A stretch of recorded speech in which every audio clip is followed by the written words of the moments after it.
Hey, welcome everyone. Welcome to this evening workshop. Really great to see so many of you here. And we did this quickly, but just a quick show of hands. Who is an ESP user in the room? So a fair amount. So this is also for you, the rest of the audience. There are plenty of users here. Don't hesitate to ask them their experience. My name is Arnoud Snepvangers. I'm co-founder and CEO of Eaglet Eye, and it's absolutely my pleasure here to welcome you for this workshop. And we have, I'd say, a really nice program. And the nice program is because we have excellent speakers this evening. So there is Dr. Patrick Simard. And Dr. Simard got his optometry degree at the Université de Montréal, and then also did a master's degree in vision science, and then later on did an MBA. And at that point you say, okay, good with the diplomas, but so clearly, and you are a fellow of the AAO, a fellow of the British Contact Lens Association, and a fellow of the International Association of Contact Lens Educators. So also there, and you are a lecturer at the Université de Montréal, and you do a lot of research into myopia management, into orthokeratology, into scleral lenses, into a lot of kind of specialty lens related subjects, and our international speaker. You're just back from the large myopia conference in China. And it's incredible how so many of these people travel and perform, and we're so happy that you're here to share your wisdom, your experience with the group here. And also here is Dr. Aaron Wolf. Dr. Wolf got his optometry degree at the University of Houston, and is owner of the Austrian Optometry Group, and where you specialize in ocular surface disease and specialty contact lens fitting. And if I can kind of qualify or position you, you are really on the forefront of a lot of technological innovation. You love getting involved, and so we're so appreciative of the support and feedback you've given us throughout the years. So you've worked with novel lenses like the Gaudi or the iPrint Pro. You have worked with lots of new devices that came to market, including ours, of course. And you have been working with a lot of these technology companies. So, and of course, our article writer and presenter on stages. And then thirdly, we have Ricardo Duarte. Ricardo Duarte got his optometry degree in the University of Guatemala, and he currently has his private practice, the Optica Ricardo Duarte, and he has many years of specialty contact lens fitting in Guatemala for various hospitals and institutions. And was the ambassador for the LATAM organization of myopia management. He's a member of the IACO and the CRSA, and has an NCLEC accreditation. And last but not least, he is our consultant. He's responsible for training and consulting. So besides his clinical practice work, he works for us, and we're absolutely delighted that you joined our team earlier this year. So we're going to Ricardo is going to present a quick introduction about the system, the eye surface profiler, and contact lens fitting, and specifically OrthoK fitting. So what is necessary, what is the framework that, and that will be then the basis for a number of cases. So first, Dr. Simard will present here a couple of cases around OrthoK fitting, and then Dr. Wolf will follow, and if the time allows it, then Ricardo will also be here with a couple of cases. And we try to give you a very varied view of things. And with that, it is my pleasure to hand over to you, Ricardo. Okay, thank you. Can everybody hear me? Back. Yeah? Thank you. It's so nice to be here. I'm just delighted. I'm just privileged to work with Eaglet. So I know we have a lot of users of the ESP, but we're gonna discuss a little bit about OrthoK, right? So a friend of mine asked me what was it that stands out of the ESP, Eye Surface Profiler, or commonly known as Eaglet, right? So what I have to say is, what I did say to him is that it measures all the front surface of the eye, up to 20 millimeters in coverage, so that's really good. It measures limbus to limbus, so for OrthoK, that's really great, right? It's fast, it's very reliable, no extrapolation, and of course, we measure height, so it's different, right? So you're very used to see curvatures, but with this, we measure height. So what is special about measuring height? So for specialty contact lenses, and if you are dealing with freeform lenses, that's very key, right? So we based on the hybrids. We based on OrthoK, sclerals, RGBs, soft. So we basically cover all specialty contact lenses. So this friend kept asking, and he said, like, what OrthoK lenses do you fit? So I said, like, so for my regular cases, I do fit Paragon CRT, which is a very straightforward OrthoK lens. But for my most hard cases, you know, going like off that 12 millimeter HBID, I will go to something more kind of like a freeform, and I will go to either NewVision or go to NightLens, right? So that for me is very important to have, and just to go for those hard cases for OrthoK, that which you usually will discard and say like, maybe you're not that candidate, I will go and prefer those type of lenses. But, I'm sorry, you do have as well the side calculator. And you can, if you like to create that lens by yourself, you can just measure coordinates and just create that lens from scratch, right? So that's very useful, and you have that in the software included, so yeah. So when we're dealing with OrthoK, what do we usually need to do to get our first OrthoK patient? So we need to have metrics, right? We need to have baseline scans, and we do follow-ups. So with metrics, we know that we need the seam case, the flat, steep. We need eccentricity as well, HBID, that's very important. Pupil diameter, of course. So we have it all. As you can see here, we have it all. So baseline scan. This is where we're starting the process, right? So we're starting with that scan that we send to the lab, or that scan which we will calculate from.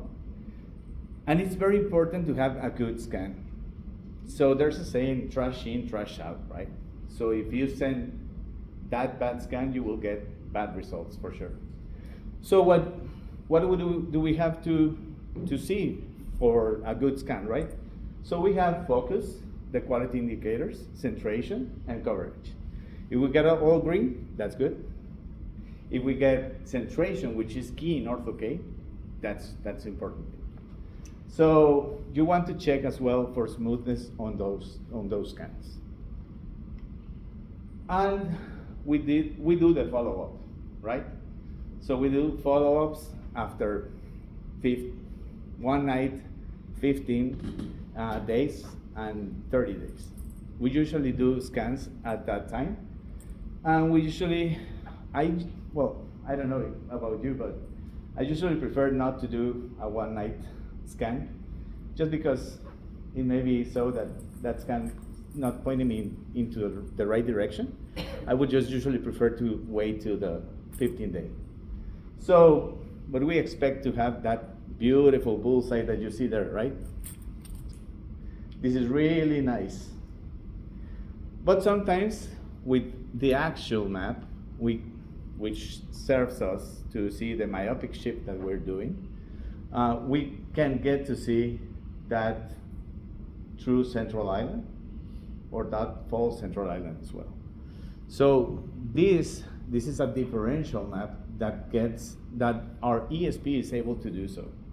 So that's very key to see the myopic shift first, and as well with the tangential map, we can see those commonly known scans, such as the bullseye, frowny face, smiley face, lateral decentration.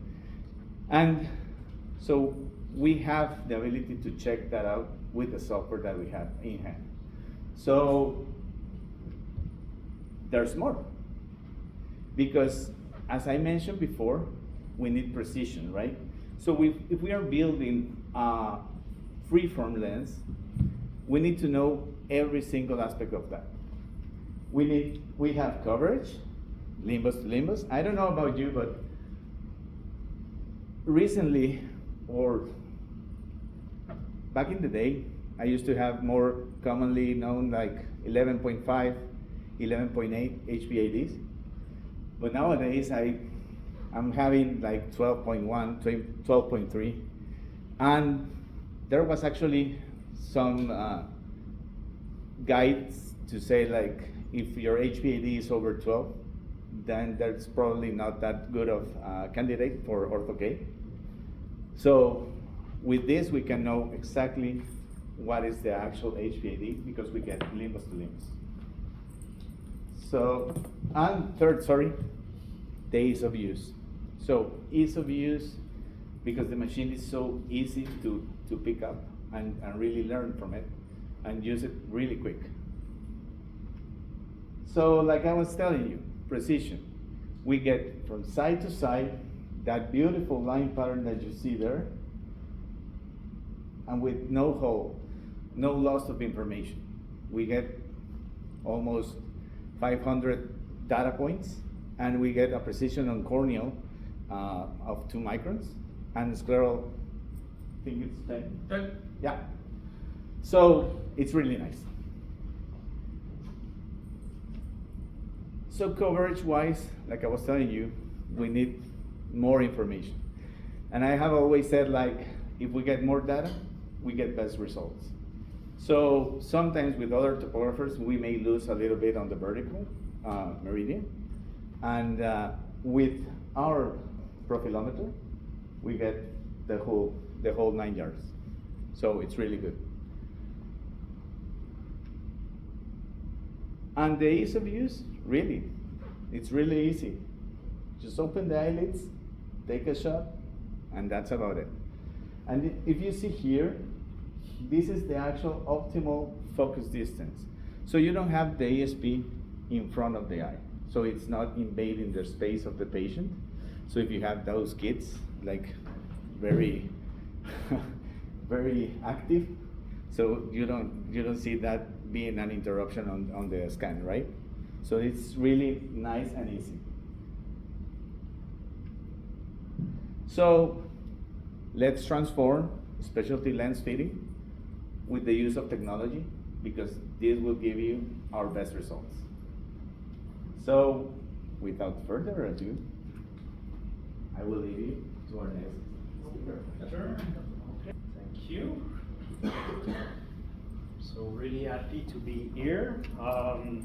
My approach to specialty contact lens fitting is an approach of mainly do a lot of baseline data at the first visit putting the best trial lens in the eye, and then decide later what to design and what to order. So the ESP is a central part of that for the, as mentioned earlier, the coverage of the data, and also you can easily change your mind later on between a small corneal or GP lenses, hybrid lenses, scleral lenses, even changing between brands easily, even if the trial lens you've put in the eye is not the one you're gonna order.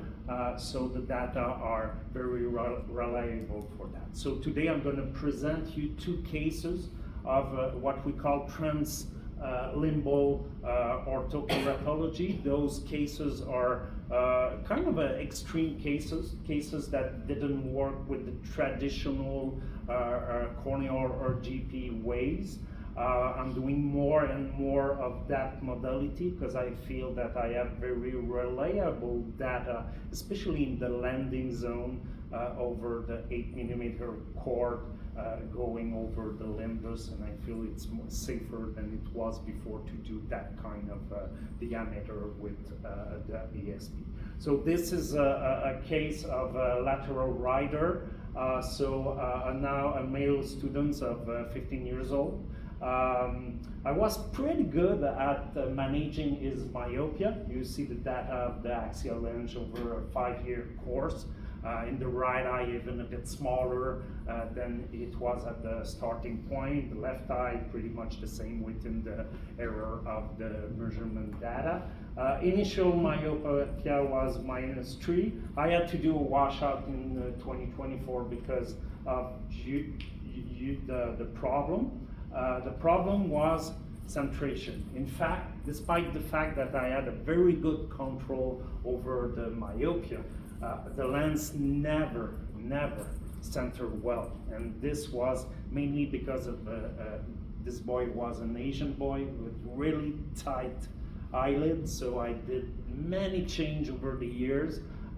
We tolerated that kind of decentration because it was lower than 1mm of decentration, and in the literature it shows that we can still control myopia with that low amount of decentration if the patient is functional and if the cornea is physiologically unaltered, so no SPK, no problem. So we can see those are tangential map for an anterior segmental CT, and we can see that in both eyes it goes from visit to visit, and this is over for 5 years data, never centered well. So we did a washout.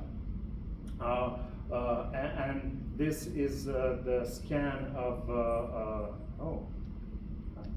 this is the scan of the data. We even had a hard time pulling out the eyelid. Sometimes the patient, the eyelids are so tight, and if you pull the upper one too much, the lower one go up. So you have to choose in between. It's even worse with other device to have more data, so we can see out there we're missing a bit of data out there.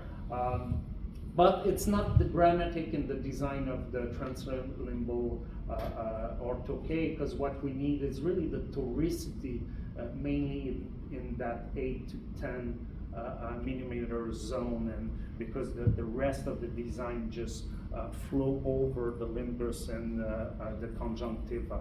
So that's it. So the first lens we designed was a lens with a 5.8 millimeter zone.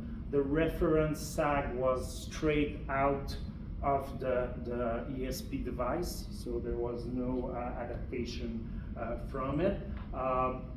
And the central curvature was to match the amount of myopia to be corrected, which was -3 with the flat K, and the Jessen factor, compression factor of 125. So that are cases that we had a hard time doing a central treatment with the first pair of lenses right away with, this is the actual map. We can see that it's a wider a bit zone. We can see here with the tangential map, the ring around the central part. So right with the first pair, we got a pretty well-centered treatment. As sometimes you can find when the patient put the lens in the eyes, that design is bigger, so more critical for the drops you put inside the lens when they put in. At follow-up, patient had still some issue with halos, but it was getting a bit better. The vision was 20/20 without any significant over-refraction. This is what I wanted to show you more dynamically. So for the right eye, we can see we have a very 360 perfect landing zone. There's a small part at the 7 to 8 o'clock that could be a bit steeper if we had to remake the lens. Probably that's a zone that the landing zone could be a bit steeper, but because the result was really good, we just kept that design. So this is one usage of the device. So having a better coverage of the cornea enable us to do a better fit, especially on those cases with really tight eyelid that the force of decentration is too high with traditional corneal RGP design. Question? No? Next one. So the other cases is another extreme cases, as I may say. It's a 31 years old IT worker, is also a PhD student. So it's the type of person that don't necessarily drive at night, is on his computer almost all day long, and he has no allergy, no medication, never worn contact lens, but in his friends, among his friends, many of his friends are wearing orthokeratology, and he wanted to try that and to do that. He, more than that, has AccuLens over 26, but considering the age, still not progressing. And the particularity of that case is that he has high corneal toricity and also has high degree of astigmatism. He has 375 in the right eye and 325 in the left eye with the rule, with almost 6 diopter of myopia, 575 in both eyes. So what we did with that case is we compare the differential amount of elevation in the vertical and horizontal meridian. And one of the things that those three comparisons showed us is that the toricity with the ESP was much higher than the two other devices. And one of the reasons for that is that the two other devices, the anterior OCT I'm using, the data only goes to 8 millimeter. The outer data, there's no data outside that amount of core. Same thing with the minimum, especially in the vertical meridian, because of the eyelid, and you sometimes have missing data, and you have extrapolation out there, so you underestimate the true differential of toricity. It's not a problem if you don't have a high amount of astigmatism, but the higher the amount of astigmatism you have, it can become a problem. So I decided with that case to go straight ahead with the translimbal design, and this is what we showed with the Eaglet at the port of 8 millimeter. So with the Eaglet, you have a function that you can only select the chord you want, 8, 9, 10, 12, and then you have the straight reading of the difference elevation between the two main meridians that you can cover. So fairly symmetrical for a landing zone, but quite high with 120. This is compared with the, what I was talking about, the anterior OCT, and we can see that there is some missing data that are not there, but we can still measure at a chord of 8 mm that we had roughly 60 micron in both eyes, right and left eye also. Same thing for the Manmon, and we can see here that often because of the brightness of the light and the proximity of the cone, if we don't do the true composite acquisition, we might miss a bit of vertical data, and this can also be tricky on the value of eccentricity when we use that to design a lens. So that case, we have fully the same amount, about around 60 with the so the first lenses, same thing. So the flat K were designed to correct the full amount of myopia with toricity in the landing zone, and the SAG was calculated straight from the device. So at follow-up, we see with the AccuLens very good centration with a wide zone, and the tangential mic, we see that the zone is a bit narrow. That's why the patient was complaining about halos.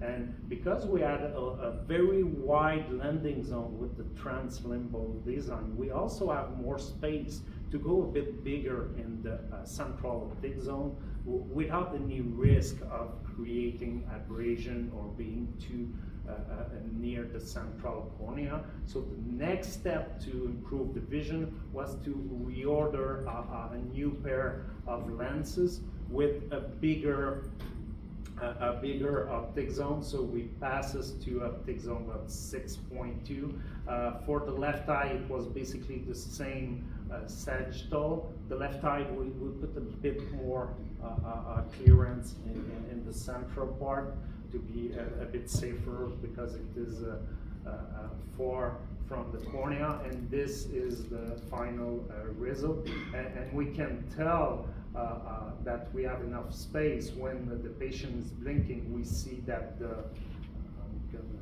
go back. We can see fluorescein pass through the central part of the cornea. And really important with those designs to have a bit more edge lift that we're used to see compared to corneal or RGP design, because the weight of the lens is a bit is higher. So in the morning we need a bit more edge lift to easily remove the lens and get it out of the eye in the morning. That was my case. I think we have time for Dr. Wu. I was thinking a minute ago, it was like, between all of us, we got like 5 or 6 languages. Right? Yeah. And I'm the native Texan in the room, so I probably speak the worst English of all of us.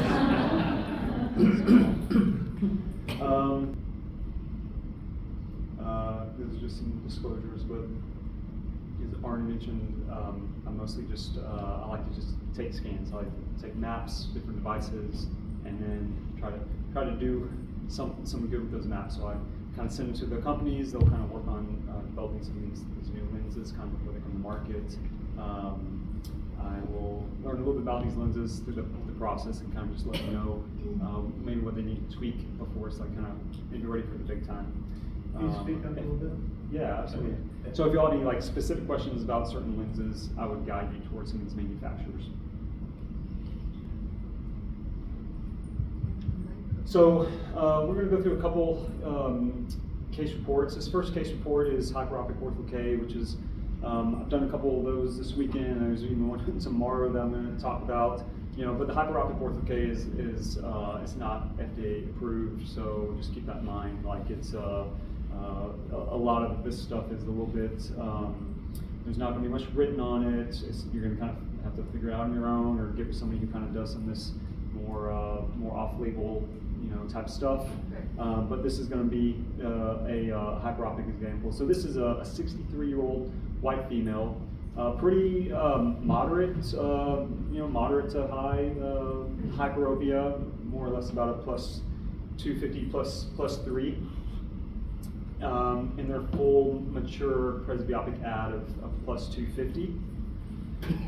This patient had been in hyperopic OrthoK before, but the treatments weren't that great. There's been some limited commercial designs for some of the stuff, and she'd been doing that, sort of happy, but we always kind of have those ugly topographies. So we thought maybe might be able to do a little bit better with some of the newer softwares and technologies. Pretty typical stuff you'd see for a 63-year-old white female. We got some dry eyes, but other than that, really normal eyes, normal corneas. The goal with hyperopic OrthoK is anybody not familiar with hyperopic OrthoK? Everybody's good with hyperopic OrthoK. No. I was going to say, you were all lying. Now, the hyperopic OrthoK is basically just backwards. So essentially, where you would see, like you're pushing more minus, it's going to be pushing more plus. It's just everything's reverse. So like with traditional OrthoK, it's all multifocal. Sometimes you hear people use these terms like multifocal, OrthoK versus this. I mean, it's all multifocal. All OrthoK is multifocal, whether it's a 7-year-old or a 57-year-old, it's all multifocal, okay? You're just basically doing distance center multifocal with your traditional OrthoK. With hyperopic OrthoK, you'd be doing your near center, just like a near center soft multifocal or near center, multifocal scleral or something, okay? So that's basically our goal here. We're trying to build essentially a near center kind of topography map. All right, so, go to a trusty topographer, and normally, can get good topography maps, but every now and then certain devices, you'll run into some challenges. We did kind of run into that with this patient. I didn't necessarily anticipate that we would, but as we kind of started the process, we washed out, and we go to take the maps again, we realized she had really, really tight eyelids, just really kind of small, tight, not really getting out of the way with best effort with a small cone device. The right eye, not too bad. Like, it's good usable data. It's not all the data, but there's good usable data there. But on the left eye, that was just as good as we could get after multiple attempts. And so if this was a myope, I probably would, proceed and not be overly concerned. You could run into issues and have to troubleshoot, but it's also very possible it'd be straightforward. But hyperopic OrthoK is already complicated. It's already much more complex. So you really don't want to add more complexity onto that by guessing. Okay, so you really want to have true data before proceeding. So it just seemed like that just wasn't going to happen. That's fortunately we had the Eaglet, so we're just gonna kind of start over with the Eaglet. Okay, and this is the difference here. So this is the right eye, and you can see that you just got just a beautiful, beautiful map of the entire cornea, limbus to limbus, beyond limbus. The metrics on the screen have been on a couple of the other slides. We're not going to go through all of it, but ultimately on the right side is going to be like your more typical topography metrics, like your eccentricity, your Ks, your HVID. It even has a little bit of keratoconus predictive index. The left side is going to be a little different. Your left side is going to be basically like just core dependent data. So you can set it at different areas and get more specific data over there. What it tells me is that this is, again, it's pretty normal cornea. I can't see from here. I want to say it's about 30 microns, or it's about 30 microns there. So it's just a normal eye. We go over here to the left eye. Same thing. It's a normal eye, normal Ks, normal everything. But you can see the difference, from now versus the previous map, right? Again, as good as I could get, there's just a lot to be desired. Okay. Over here, that same eye, getting everything with ease. Okay. Now, because Eaglet does not make lenses, I think it's really important distinction with all the things that Eaglet does. One thing that they don't do is they don't make lenses. They just provide raw data, and then it's an open platform. So being an open platform, any lab that wants to work with Eaglet, I mean, I don't want to speak for Eaglet, I don't work there, but my impression in conversations with Arnie and the gang is that they will work with whoever wants to work with them. So they just, the data's there, and these labs can basically, use it to harness it, and the list of labs is on one of these sheets of paper here, and it's rather extensive. So there's a good chance that the lens and the labs we'd like to work with are on that list.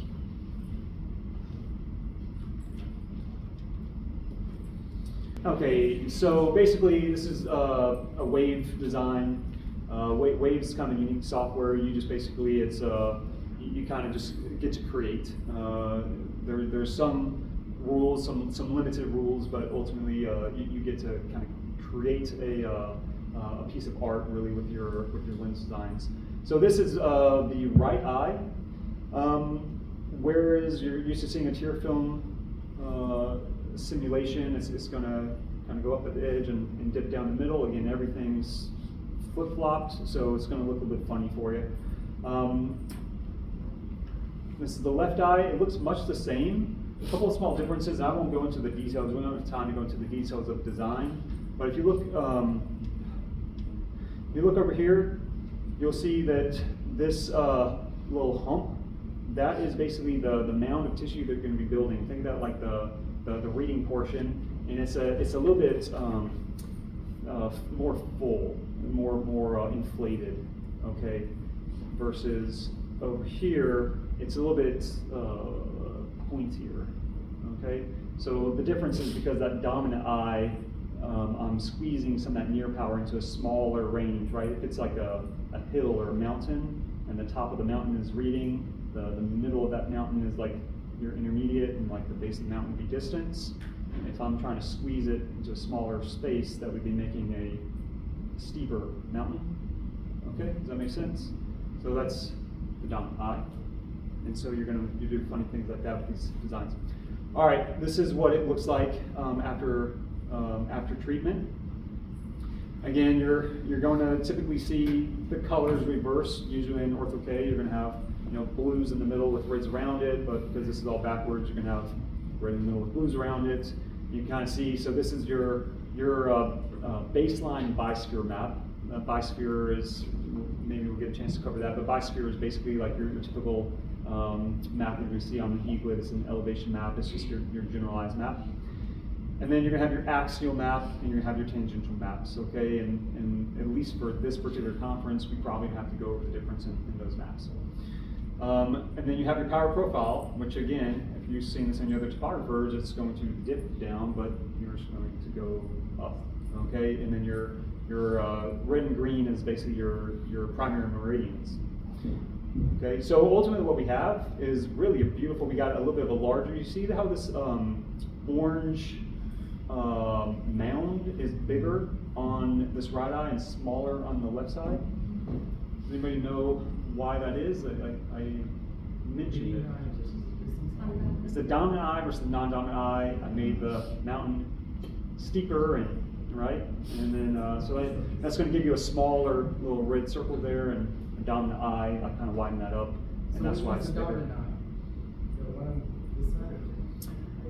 Yeah, I mean, for me, I always like to kind of keep preference on distance vision in the dominant eye and push a little bit more reading power onto the non-dominant eye. So the left of your screen is the right eye, and that was the non-dominant eye, and then the right screen is the left eye, and that was the dominant eye. That's just my approach to multifocals. This is basically what it looks like. Okay, the lighting might make it tough to see, but ultimately you're going to have like a little green mound right there with some black around it, and then a secondary green reservoir. And then you're going to have a little bit less edge lift than you would typically see in something like a myopic OrthoK. You don't need that much edge lift in hyperopic OrthoK. But 2020, it all ranges, excellent vision comfort, excellent results, and really was only reliably possible because of the Eaglets, in my opinion, because I just was not able to get that eyelid out of the way. I could have maybe had good results, but not reliably so. And again, getting all the data allowed me to get a beautiful lens on a complicated case and one lens. Like Patrick, I played around with some of the NewVision lens, the larger sized OrthoK lens. This is a case of that. So this is a 47-year-old white male. This is interesting discussion about who's a good candidate, who's a bad candidate for OrthoK. And I'm curious to maybe open that up a little bit to the group here. So this is a patient who had been previously in some night and day soft contact lenses. I did not put them in that. I'm not like that mouth in that lens. I don't recommend continuous wear contact lenses. But this person had been in our practice for a number of years and had been in these continuous wear soft contact lenses for years and years and years. I mean, we all have those patients, and it's never a problem until that day that it eventually is a problem. So he eventually, at age 47, after doing this for probably 20 years, he did finally get his ulcer. So we had to treat that. We had to get his cornea looking better. So of course he was a bad contact lens wearer, right? I mean there might be some bad contact lens wearers in the room, but these are some of our bad contact lens wearers. But I always like to defend him in this way. That he's not a bad person, of course, but I don't blame him for sleeping in the lens, and I don't necessarily, it's not right habits, but the reason I don't blame these patients for sleeping in their lens, because ultimately the reason he's doing it is he doesn't want to see blurry. He doesn't want to ever see blurry. He sees clearly when his contacts are on, and he always wants to see clearly, okay? So, who could fault that? But there's safer ways to do that, and OrthoK, I would say, is a fantastic way to always be seeing clearly as well. You see clearly when you don't have the lens on, you see clearly when you do have the lenses on, right? But there's a much safer route. So I would say that a lot of these, bad contact lens wearers with poor compliance are actually some of potentially our greatest, best OrthoK candidates. Yes? Yeah, so Dr. Wolf, I'm sorry, but the term translimbal, I think today was the first day I've ever heard that term in my life. Can you define what translimbal is? I'm sorry, I'm just really Yeah. Sorry, could you repeat the question? Yeah, the question. Yes, what is translimbal? What does that mean?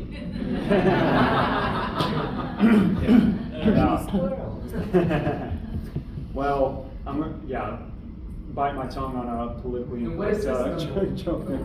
But basically, traditional OrthoK is corneal OrthoK, right? And so likening it to just RGP lenses, a corneal RGP, or for years we always just call them all RGPs, right? But now we've got bigger RGPs and we call them sclerals, right? So you might notice in the literature you're getting fewer people that are using terms like RGP and more people are starting to write terms like corneal GP. I don't know if you noticed that. So that's because there is a bigger one called scleral, right? So your traditional RGP lens or corneal lens, it's kind of the thing with the OrthoK, you're gonna have a corneal lens. But a number of years ago, we started to see this trend in regular daytime RGPs that were called intralimbal GPs. Okay, like Rose K is a very popular intralimbal GP, and a lot of these labs will have that. And all it is just getting a little bit bigger. And the bigger the lens gets, the more comfort, the more control, the more surface area plastic that's basically aligning the surface of the lens. So now you will typically distinguish corneal GP from intralimbal GP. Well, OrthoK is not really any different. I know you're looking at like, what the hell is he talking about? Okay, it's the same thing, right? So you have your corneal OrthoK lenses, which, believe it or not, were always a little bit bigger, but they weren't as big as they probably are today. Today, they're very big. They're damn near the whole size of the cornea. So we would really consider those to be like intralimbal OrthoK, because it's just within the cornea, intralimbal, within the limbus, intralimbus. Okay? Translimbal is a term that basically just means we're now going beyond the limbus. Okay, the size of the lens exceeds the size of the cornea. Okay, now you're going to also see terms called corneoscleral OrthoK. All right, corneoscleral OrthoK is, probably means something different to different people, because there was corneoscleral like lenses, maybe 15, 20, 25 years ago or so. I don't know how many of y'all were fitting those. Like when I first got out of school, that was like one of my first like scleral lenses was a corneoscleral lens that was like 13 millimeters. And the plastic did actually support itself on the sclera and the limbus both. Like it literally was designed to rest on limbus, okay? And then over time, people started to think, okay, maybe that wasn't so safe. So if it wasn't so safe, then they just would call, you know, mini sclerals and true sclerals, and everybody that's a little bit my age or maybe a little bit older remember these terms. And now they're all just sclerals. There's no mini sclerals and true sclerals. If it lands on the white of the eye, it just is sclerals. So we just go beyond the limbus because the goal is to kind of more or less avoid that area. So corneoscleral still means something to the people that are probably my age or a little bit older. So some people don't like to use that term because to them it means what it meant then, right? Where the lens was entirely supported on the limbus. The limbus was part of that structure that supported it. So a lot of people don't like to use that term. So alternatively, we typically use the term translimbal. It probably is a more accurate term, and it probably means the same, we're all thinking the same thing to more people. So translimbal is basically a lens that's bigger than the limbus, but it's not touching the limbus. Versus a corneoscleral is a lens that's bigger than the limbus and is touching the limbus. It's a great question, and it really deserves time spent with somebody better at explaining it than me. Come on, I think you did a great job. And we can show you how it works. Yeah. That's the maximum. The AccuLens guys will explain exactly how it works. And I got some slides that will kind of, you know, you'll see what I mean. But it's in the name, but don't get caught up on that. Okay, it is basically a translimbal lens, but it may be written as corneoscleral, and yeah. Okay. Oh, do you want to know something about this person? Let's see. Yeah, so I said they're actually probably pretty good candidates. They got normal corneas once they healed up. They were actually doing Monovision, continuous wear soft lenses, and they were doing fine with Monovision, so that worked out great. You know, Monovision works great for you, then great for me. That's just pictures of the ulcer, and then it's hard to see the other pictures, but ultimately it's just documenting the ulcer's healing, and then once the eye's fully recovered, now we're ready to kind of dive in. So now we kind of retake our baseline measurements, baseline refraction. It's a pretty, you know, moderate myope, about -3, 3.25. You know, again, we're, you know, presbyopic, we're gonna do some monovision. Okay, part of why we did the translimbal, this is another, I think, important thing here. So, with adult patients, the goal is all different than pediatric and progressive myopia patients. It's more about like quality of vision and not having to wear like daytime contacts or glasses. Okay, we're not really trying to induce all this peripheral hyperopic, you know, or peripheral myopic defocus in the eye. So we want to go bigger in the optic zone.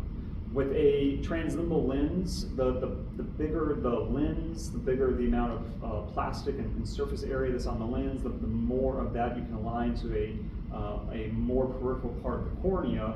Therefore, the more you can pull open that central area that is the optic zone. So ultimately, with translimbal lenses, you can get away with a little bit bigger optic zone than perhaps you can in the more traditional corneal OrthoK lenses. And for adults, that's really nice. The other thing for adults is, how comfortable do you think this guy was before? Very. You have to be very comfortable if you're going to wear your lenses for like weeks and weeks and weeks and not take them out.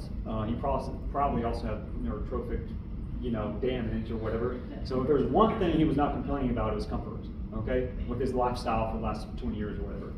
So he was extremely comfortable, and now we're going into a hard contact lens, right? We're going into a rigid contact lens, which were sometimes not as comfortable, certainly not as comfortable as what he was doing before. So comfort in a translimbal lens tends to be better than comfort in a corneal lens. You get less movement of the lens, it's a little bit better alignment over a bigger area. So that was another reason we went with this larger lens, is because we're really going all in on trying to get the best quality vision, but also we're trying to provide the best quality comfort, so for the easiest transition. Okay, so I do like these a lot for some of my adult patients. Yes? How do you feel like you can trust this person with the cleaning process? Well, there's a couple reasons. You know, the question is like, how do you feel like you can trust the person with the cleaning process? I don't think the cleaning process was the issue. I think that he just didn't want to take them out, not because he didn't want to clean them. I think he didn't want to take them out because he just wanted to always see clearly. So it was more like it was a vision driven motivation and not a hygiene avoidance motivation. I don't think he was necessarily opposed to cleaning them as much as he didn't see the reason. He's like, my eyes feel fine, I've never had a problem, I see clearly, I've done this for years, yada yada. We all hear the same things. So I don't think the hygiene was too much concern. I also think that you know, certain things will teach you a lesson more painfully than others, and ulcer is one of those. So I think he learned his lesson. He also had to come out of lenses for like, I can't remember, but it was probably a couple months, 2 or 3 months, I don't recall, but he was probably not in his lenses for a long time. So his lifestyle had gotten really disrupted. I think he was ready to do this right. But that's a good question. This is the baseline maps. Okay. Again, you got these great quality maps of the entire corneal limbus. Now, there's a couple things that I'll briefly mention over here. Is my goal. I told the wait people in the back, was like, we're going to get out of here by 8 o'clock. I was sure of it. And now I'm the person that's holding us here. So there's a couple things I think that are worth mentioning. One is that, you know, you don't have the world's biggest, you know, scleral map like you see on your printout there, okay?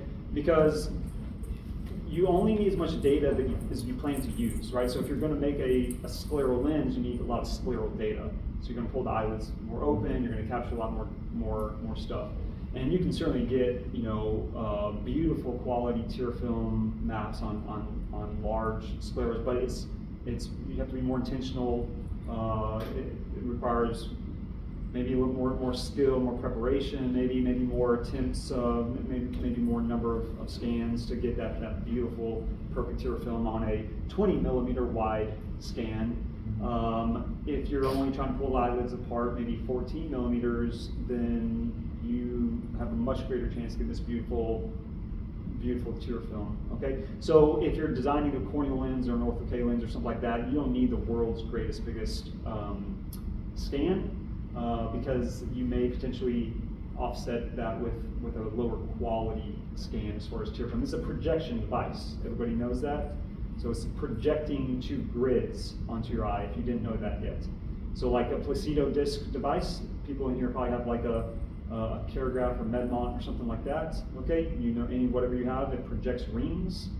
Okay, this is projecting 2 grids. So anytime you have tear film issues with Placido devices, those are like ring jams, you know, the term ring jam. Well, grid jam? I don't know.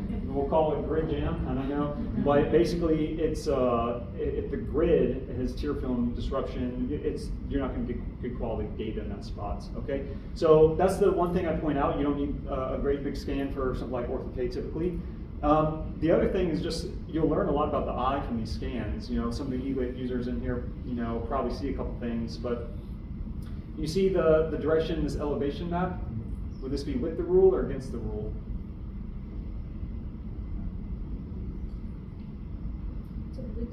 Yeah, it's with the rule, okay? What about here?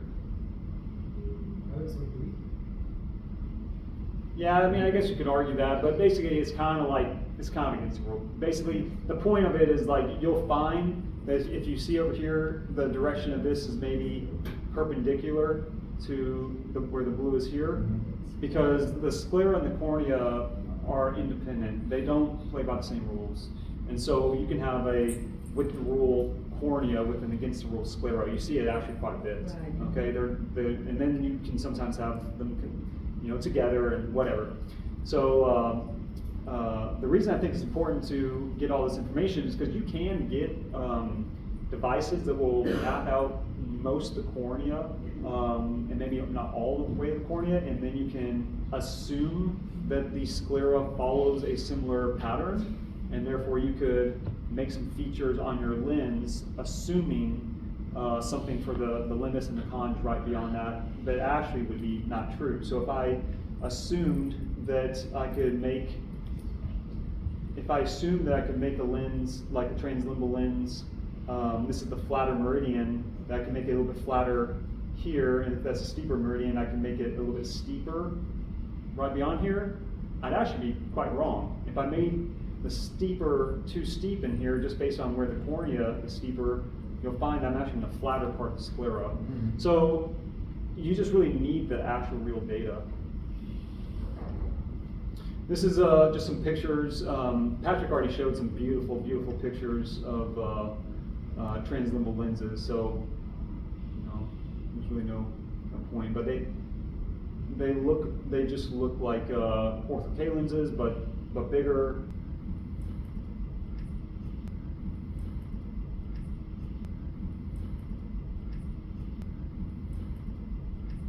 And then you do, of course, have your tear film, and Patrick mentioned you probably get a little bit more edge lift on a translimbal lens, and I would generally agree.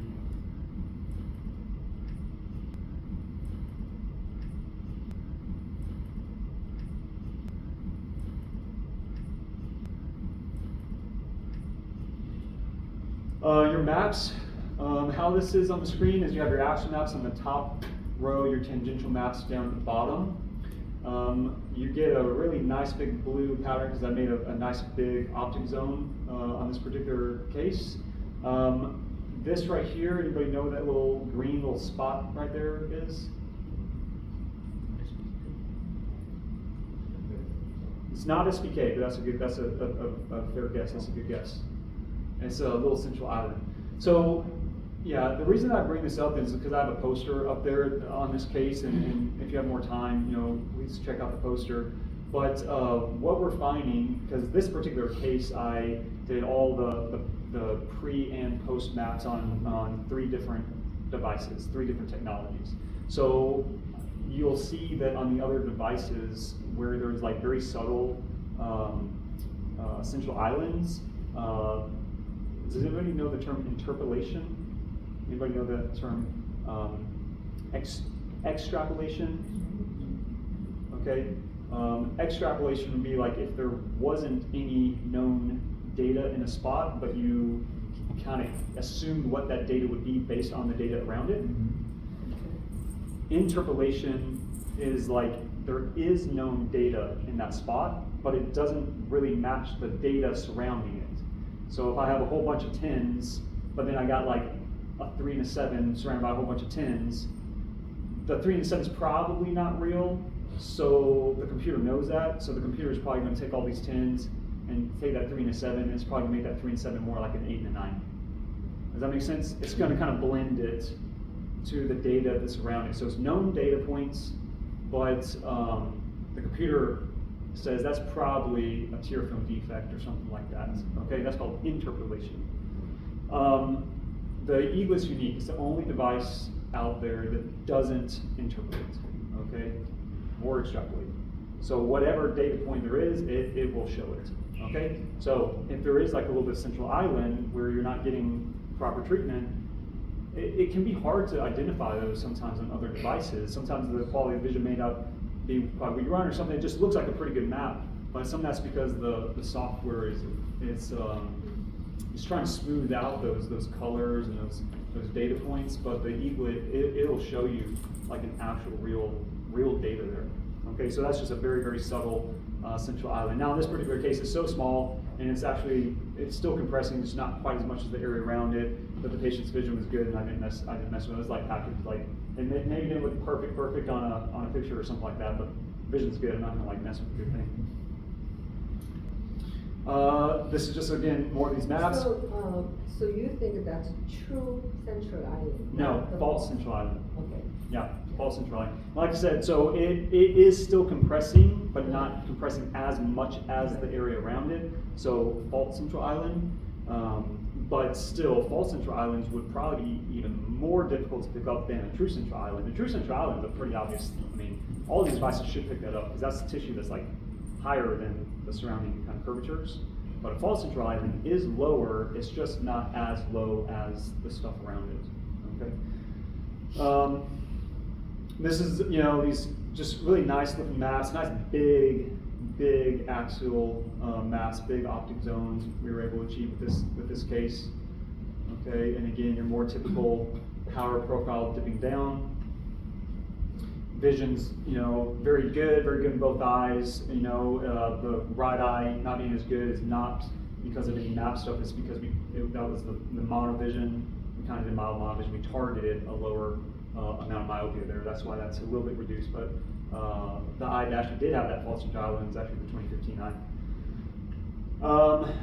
Okay, just a couple quick slides. Just kind of talking about you know, these topographer devices, these projection devices. There's like Placido disc on the left, and then, you know, the Eaglet, which is a Fourier projection. You have to teach me how to say that in French. How to say Fourier. Well, yeah. So, yeah. Right. So, this is the same patient, same eye, on both devices. Okay.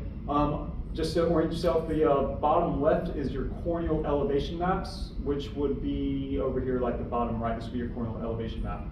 And ultimately, if you just look back and forth, now the scales are not set exactly to the same doctors or whatever, or the same millimeters, but you can see that the pattern is the same. And then, you know, overall, you can see over here your bisphere, which is basically just kind of a blown up version of this one to the left. It's also just matching the same. So they are going to look much the same. They're going to have the same reds in the same areas, the same blues in the same areas. You know, it is a corneal topographer is the point. It is a scleral topographer too, but it is a corneal topographer also. Okay, it's just topographer everywhere. What does that look like in OrthoK? So again, we're very used to seeing these very traditional kind of bullseye kind of rings here with OrthoK. This is, you know, to me, it's very pretty pictures of OrthoK. And then the same patient on left and right. This is just what it looks like on the Eaglet. So you're still going to get your red ring with your blue center, just like your red ring with your blue center. It's just going to look maybe a little bit different, just because they are technically different devices. But it's the same rules. It's the same colors. You don't really have to retrain yourself in any real way. Okay. So it is a corneal topographer as well. You can use it for either corneal lenses, OrthoK, just like your more traditional topography devices. I don't know. I'm going to just go out of order. I'm going to leave this one on the screen, maybe for if anybody plays around with this and you're just going to want to reference. But ultimately, these are just like little tips. If you have an Eaglet, maybe just take a picture of the screen or something. But ultimately, I do find that it's best to kind of prep the patients before they come in for these maps. Tear film is really everything when it comes to projection devices, including this one. So I usually have them really, you know, dose a preservative-free hyaluronic acid drop. I have my favorite, but I think there's others that other people like. My favorite's the Optase brand. I like the Optase MGD Advanced, but Optase brand makes good stuff. Some other people, you know, like the Vizia. Some other people like Blink. I don't know, like what you like to use. What do you have a favorite eye drop that you like? It's a different one that we have, but it has hyaluronic acid. And I do usually put some fluorescein, put the drops, and put fluorescein back on it. Hold It on. traps. You coat it. Doctor, Yeah. You coat it. Yeah. You practice in France? In Quebec, Canada. Okay, but your drops that have hyaluronic or Yes. hyaluronic acid, they have more than the ones that we have in the States. Is that Exactly, correct? yeah. How much more? It's 0.2 or Oh, wow. 0.3%. Yeah, and what do we have here in the States? Like 1.5, I think. Yeah. So half. Yeah.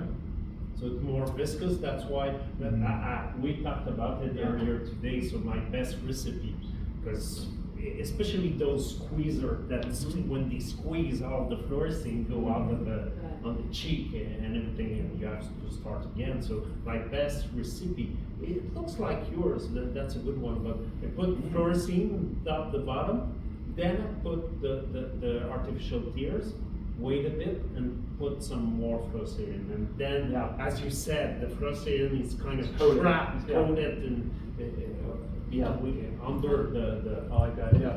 I like that. Yeah.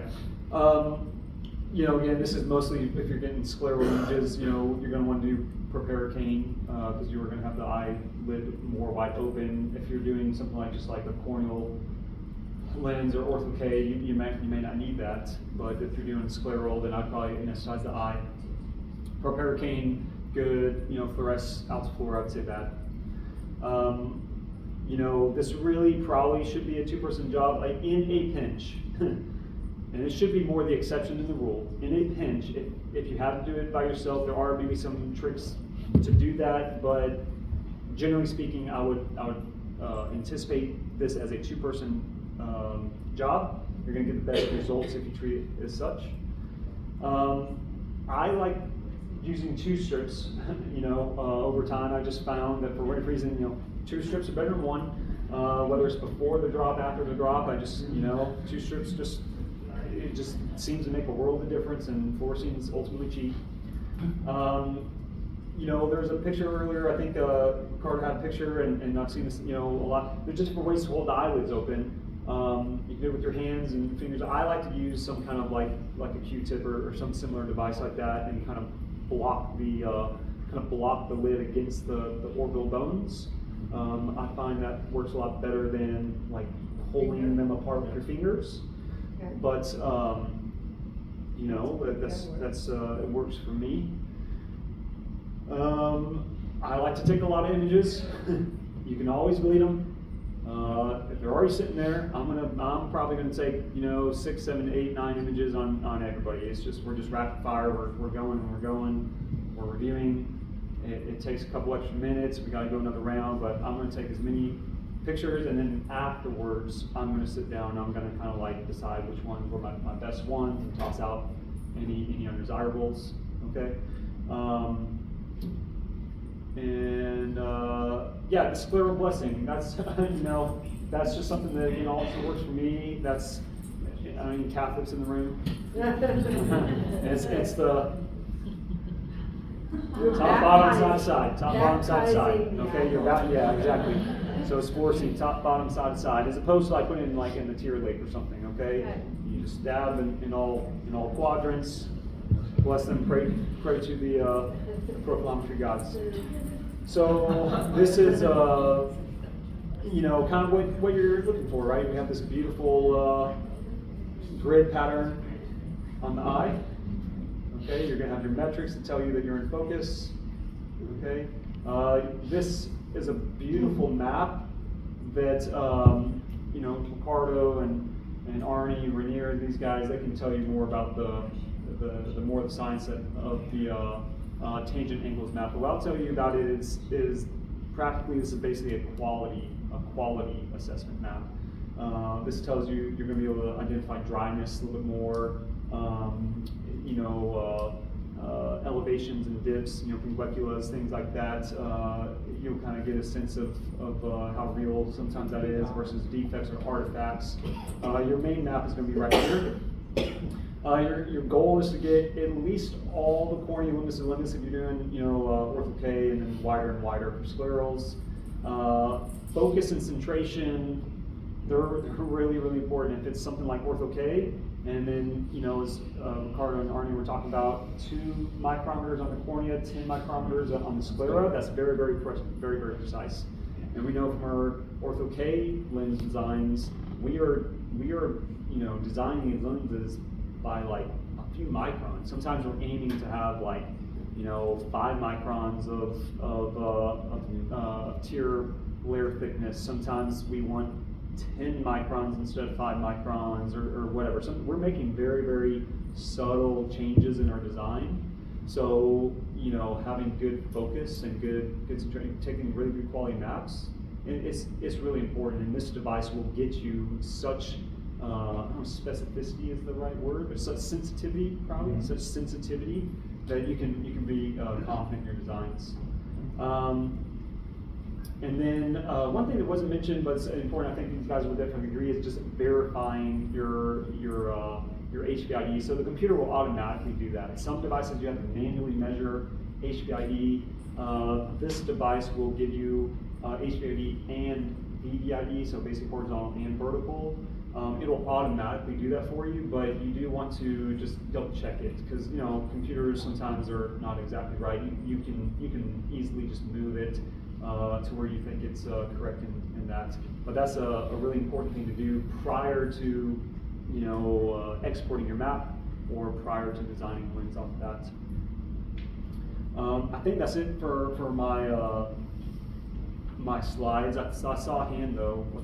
Yes. Question: if you're trying to get the secure in here, is there any way for the patient to look at different gazes and the software will switch like components? The question was more of a comment that sometimes it could be more difficult to obtain the vertical meridian. Okay, basically like where the eyelids can get in your way. And the question was like, well, can you do a composite map and stitch the data together? The answer is yes. The software does allow you to take multiple maps and then stitch it together. But I would say not to do it. And I would say that you really shouldn't need to do it on this device because the working distance is several inches. It's a good 3-4 inches between the plane of the camera and the eye. That's a lot of space for you to get around and move things out of the way. There should be almost no chance that you would need to do something like that. There's other tricks you can do if you have a really prominent, like I've got some patients, I don't see anybody in here, so I won't offend anybody. I got some like Cro-Magnon men, you've seen the caveman foreheads and eyebrows that stick out 3 inches or something. Hey. Watch it there. So, but you can always put the chin higher onto the chin rest, not the front chin rest, but further into the chin rest, and that will cock the head back and get that into a different position. You can buy auxiliary things that attach to that forehead to push it back. There are so many tricks and tips that you shouldn't need to stitch anything, but technically, yeah. Can I add a word about that from the manufacturer's side? And thank you for your. So stitching is a very complex process because the eye will never be exactly in the same gaze, or sometimes you deliberately do it in a different gaze. But the eye makes, when it moves, it makes a very complex movement. It's not rotating around an axis, but it's actually doing a kind of a crookshank. And quite often when the eye looks up or down, there's some cyclotorsion as well. And so it's a highly complex thing. So the price that you pay when you stitch several images together, particularly if they're in different gazes, is that you will suffer. You will take a price. You pay a price on the accuracy of the measurement. So we have decided to have a single shot device. We have opened the side door that you can combine two measurements in possible cases, but it's exactly like Dr. Wolf said. There are so many things you can try to improve the measurement that you should always try that and not pay the price of stitching. And yeah, that's it. So me again. So yeah, just to walk through really quick. I know we're tired, right?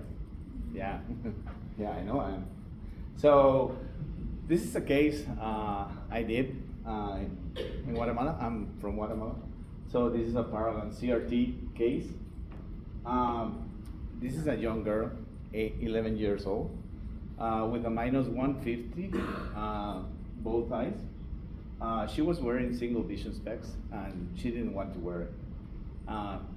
The funny thing is the parents, well, you know, parents tend to get worried and read a lot in the internet. So they Googled, Dr. Google, and they saw myopia management, myopia control, whatever. So they were worried. What is the possible outcome that they could get from a young girl with -150, right? So they approached me. They went to the clinic, and yeah, I took her in and explained a lot of OrthoK and myopia management and what possible outcomes could be if that myopia progresses. So I explained the options, and they went for OrthoK as the selected choice. We have been discussing a lot about baseline maps, get good quality scans, and verifying all the possible data that you can get, right? So what I usually do is just assess on the source map, quality indicators, tangent angle, just like Aaron mentioned.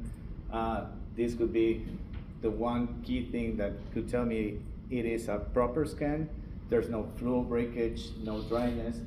You can see a little bit of fluo breakage here and a little bit here, but that's outside the limbus. So being outside, I don't mind because I have limbus to limbus with good tear film, so I will go through it. So this is a lens based on an algorithm that calculates the first lens fit. So since they were preoccupied by myopia and what's the possible outcome, I decided to go with a smaller treatment zone, a 5mm OCD.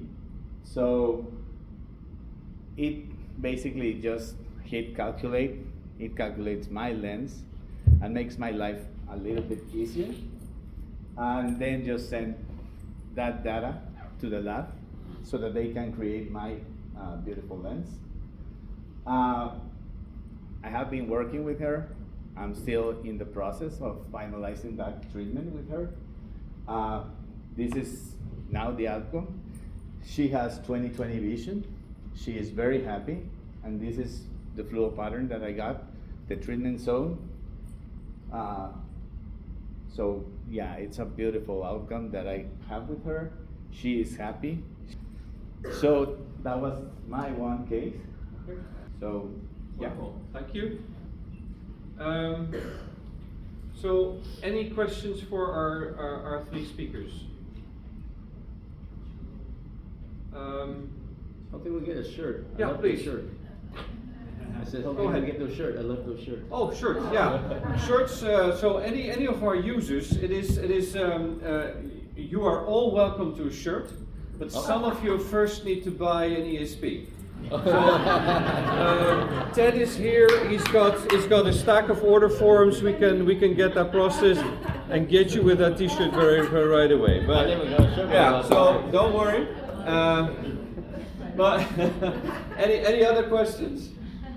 Well, I think we've had a very good interactive session here, and I would really like to thank the three speakers here today, Dr. Simard, Dr. Wolf, and Ricardo Duarte. So if you could join me in thanking them. Wonderful. We'll be here. If anyone wants to see a measurement done, then we're here, and otherwise we look forward to seeing you tomorrow and perhaps on Saturday. And thank you all for coming. Thank you.